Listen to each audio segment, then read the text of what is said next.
Buenos dias, everybody. Good day.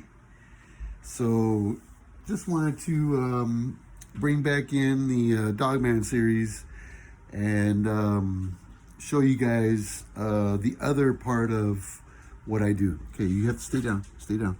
Okay. Now, you guys know that a lot of you know that I sew and I create things from leather, vinyl material, recycled or brand new, whatever, it doesn't matter. So anyway, so I'm going to share with you guys today the evolution of the dog collar by me. Okay, so this is where I'm at. All right, so we're gonna switch you over to the other camera angle here. Okay, so here we have what I call the recycled leather, which is this here, which was actually a pair of pants, a leather pair of pants that I recycled. You stay down, stay down. So 1, 2, 3, 4. There's 4 different types of belt here that I've had to create. So this one here wound up without a D-ring, and I do plan to undo it and redo it and add in an O-ring or a D-ring. And as you can see, some of these have double, which I use those for stubborn dogs. This one here doesn't have any kind of a D-ring, as like this one has a little cheesy one, which needs to be replaced as well. And that's why these are still in the collection. So this one here has been used a little bit, not much, but I did try it out. And it works great. So the reason for these thicker pads, for these thicker areas, is to protect the dog's neck or throat, depending on the type of environment that the animals are in, or the type of work that they're doing, depending on the danger involved, right? Because they are game dogs. So here we have a little bit thicker leather. Right, and it has a strap attached to it, and this general idea here came from another DogMan friend of mine, and for whatever reason I can't remember his name right now, but anyway, so this is his design, and this is essentially a fire hose type of nylon material.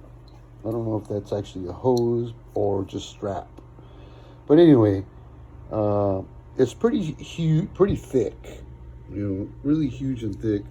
So I got my idea, a couple of my ideas for these from this general idea here, but however, I went one step further with this, and it is leather, like I said.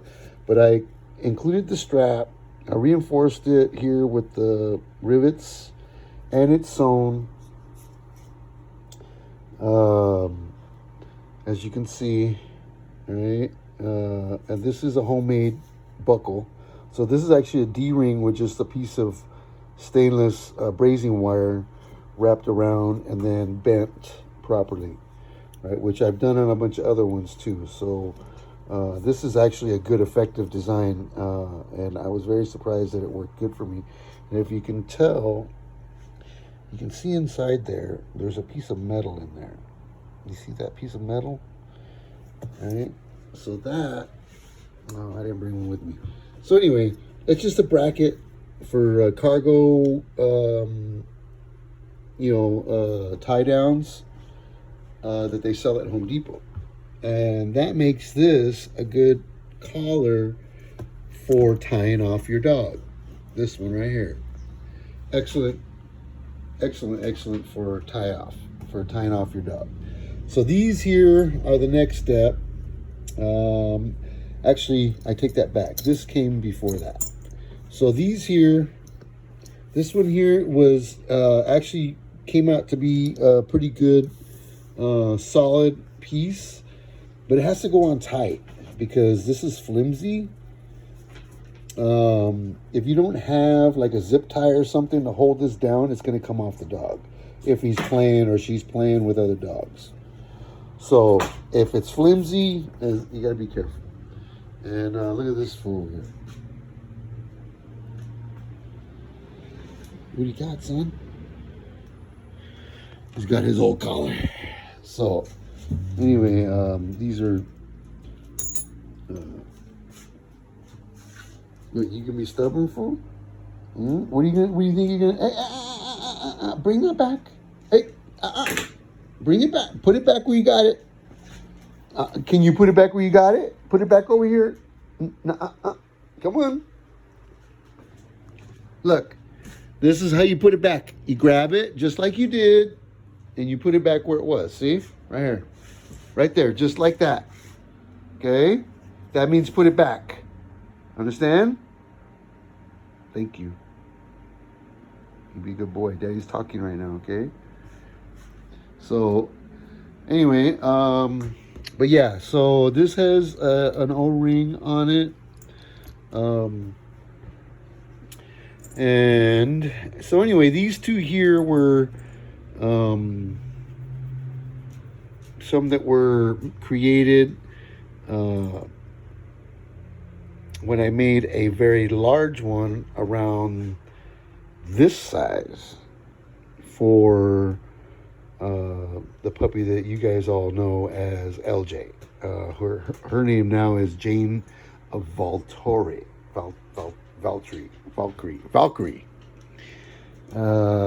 So anyway, these here are puppy collars that I made for my little guys. Chewbacca and Mr. Chinaman, right? So I wanted to see how effective and how much abuse they would take during those couple first months of their life. And as you can see, they do go through a little bit of mangling. They get scratched up and marred up pretty good from teeth. So, yeah.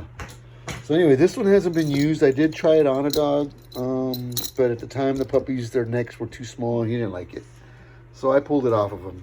But this one is for around the same, a little bit larger, so that would fit the puppies right about now. Because I just removed this from those guys 24 hours ago, and I'm replacing them with these here. I just have to see. I don't think they'll all fit them. I think some of them are a little bit too big, like this one and this one here. These two are too big, but these two here, I believe, will work. Because if you compare the size, maybe not. Nope. I'll have to redo those. I'm gonna make some other ones. Yep, I have to make some smaller ones. That, or I have to recut this to work, but I don't think that can be cut. This one can. This one could be cut here and here, and then bring these holes up, and that'll work.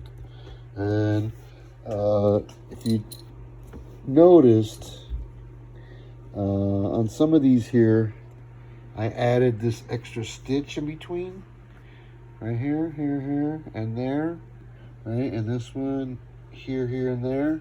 So the idea is, if this here generally is too long, and it sticks out like a big, big old sore thumb or whatever, you can just trim it off in between, right at that hole, or anywhere in between these lines, right, to shorten that up so that it's not sticking out, right? Same thing with this one. So I've already made it to where if I have it here or here, if you cut here and there, it's still going to hold in under here, right?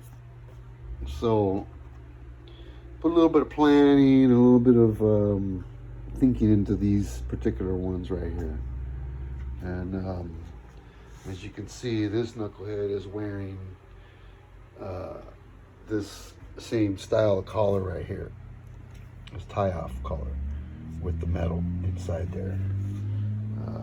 And his is made with the custom homemade D-ring.